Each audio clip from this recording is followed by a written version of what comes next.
والصلاة والسلام على رسول الله وعلى آله وصحبه أجمعين أما بعد. All praise belongs to Allah subhanahu wa ta'ala, who has made us amongst the believers, who has given us Iman and health, that we are able to come to His house. We ask Allah subhanahu wa ta'ala to accept our ibadah. We ask Allah to forgive our shortcomings. We ask Allah subhanahu wa ta'ala to grant us the khair of this day. And we ask the Almighty Allah to protect us from all types of evil. Ameen ya Rabbil Alameen. In continuation of our topic on preparation for departure from this world, it should be the concern of every believer. We talked about the most important thing that makes a person prepared that he is going to depart from this world is by visiting the graveyard and trying to visualize. And it is very essential and important that however we treat our deceased, this is how we will be treated. What does that mean? That if a person is mindful of the etiquettes when a person departs from this world, then this individual is able to receive the same thing. Like the teachings of Nabi sallallahu alayhi wasallam tell us that part of a right of a believer is ittiba'ul janaiz, is to go and follow the funeral of another person, of another believer. That is part of being a believer. If we share the same faith, then it is a right of us to visit or come and be part of the funeral of another Muslim believer, of another believer.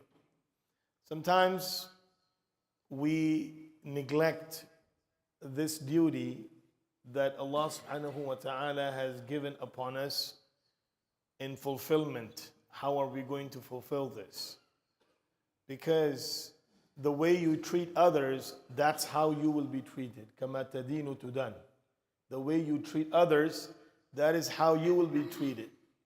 If you want that people to come and pray your janazah whenever you depart from this world, in order to do that, you pray the janazah of others. And if you want to be treated right, when people will come and visit graveyard, then you visit the graveyard, and then people will come and visit you. This is a very important message that we learn from the teachings of Nabi sallallahu alayhi wasallam, that we happen to forget and neglect. Until and unless we don't have someone that we love buried, we don't visit the graveyard. And even then, eventually, as the time passes, we start to forget. And as a human being, Allah subhanahu wa ta'ala has put this inside this insan, that he forgets. He forgets the pain, he forgets the enjoyment, he forgets the happiness, and he forgets the sorrow that he has received in his life. And that is part of the ni'mah of Allah subhanahu wa ta'ala. Imagine a person who has been afflicted by a calamity and his grief stays the same every single day and doesn't lessen. It doesn't decrease as the time passes. Then the person will be living a very miserable life, because you go through so many hurdles and so many situations in life.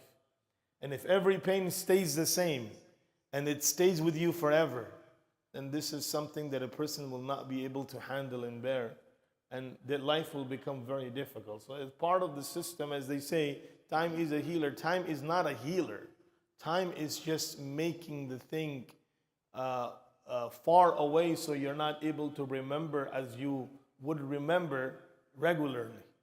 But the pain still stays, and the pain, the longer it stays, your body is able to endure it, and your body is able to handle it. It's like a person who is able to manage a pain that is coming to his body, physical body, and then eventually, if that pain stays for a couple of days, then the body starts to accept it. The body starts to become used to it. right? And then the doctor, they prescribe painkillers. And then after that, it comes a time where that pain is no longer managed with this dosage. Then the dosage needs to be increased because now the pain is no longer to be managed with the dosage that was first prescribed. So as a human, Allah subhanahu wa ta'ala has kept this inside as part of insan. That this insan is going through so much in life that Allah Azza wa Jal has put forgetfulness. Allah subhanahu wa ta'ala has made his body endure more difficulties as the first difficulty leaves or becomes less in his life. So similarly, it is essential for every believer to consider and to look into this, that however he is going to treat others, he will be treated the same way. However he puts whatever type of understanding or whatever type of dedication he puts on others when it comes to visiting graveyard, when it comes to be mindful of the rights of every believer, then that's how Allah subhanahu wa ta'ala will treat him, and Allah will make other people treat him the same way. And this is in the hands of Allah subhanahu wa ta'ala, as the hadith of the Prophet sallallahu alaihi wasallam described, فَإِنَّ قُلُوبَ بَنِي آدَمَ بَيْنَ أُصْبُعَيْهِ الرَّحْمَنِ يُقَلِّبُهَا كَيْفَ يَشَاءُ أو كما قال صلى الله عليه وسلم, that the hearts of believers are between the fingers of Allah subhanahu wa ta'ala, and Allah twists however. One time person is not liking it, immediately his perspective changes. There is a denial and then there is an acceptance. Immediately a perspective changes. Who changes that perspective in the mind? Is Allah subhanahu wa ta'ala. He puts in the mind of a person, and then it happens. So this is why, as a believer, every single day when we start our day, it is essential and important that how do we build the treatment that has been given to us based on the treatment that we give to others. If we give good treatment to others, we will receive the same way. And if we have, bad behavior, if we have bad understanding, if we have something wrong, or we try to harm someone else, or we're not respectful to others, then this is how we will be treated in the future. So as we respect human beings while they're alive, similarly we have to respect them when they pass away. This is why when we go to the graveyard, Nabi sallallahu alayhi wasallam has taught us a greeting, and that is Assalamu alaikum, or alayka assalam, right? Assalamu alaikum ya ahl al-qubur, ya ahl al-mu'mineen, or alayka assalam. In the riwayat of Tirmidhi, the Prophet sallallahu alayhi wasallam was sitting and the person came and he said, alayka assalam ya Rasulullah. The Prophet sallallahu alayhi wasallam said, fa inna alayka assalami salamul mawta. Alayka salam is to be given to the deceased, and for the alive people is assalamu alaikum. So assalamu alaikum, as we give to people who are alive, similarly the same greeting we give it to those who are underground, who are in grave. And when we go and greet them, they hear us. The mawta, sima'ul mawta, is part of the aqidah, it's part of our belief, that they are able to hear. They're not able to move around, but they're able to hear us. They're able to sense us, right? This is why the ulama mentions that you should not walk over the grave of someone, because that's disrespectful. The person, he feels inside who is buried. A lot of time people go to graveyard to bury someone who has passed away, or to visit someone who has passed away. And mashallah, casually you're walking on top of graves as we are walking in a park or something. This is a disrespectful to the grave. Nabi alayhi salatu wassalam has condemned the believers from doing this, because as you will not walk on top of someone while he's alive. Like someone who's lying down here, you're not going to step on him and start walking on top of him. Similarly, when a person is under grave, you're not allowed to walk on top of the grave. Why?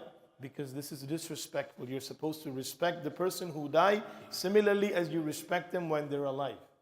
And they're able. That's why it is considered to be makruh tahrimi to talk about worldly affairs. Worldly affairs in the graveyard. Graveyard is not a place to talk about worldly affairs. Sometimes you see people, when you go to the graveyard, they're standing next to a grave, smoking, having a nice time, talking about worldly affairs. These are all disrespectful things. These are all things that give difficulty to the one who has passed away, and hence it will give us difficulty when we are buried, because the way we treat our deceased, this is how we will be treated when we go underground.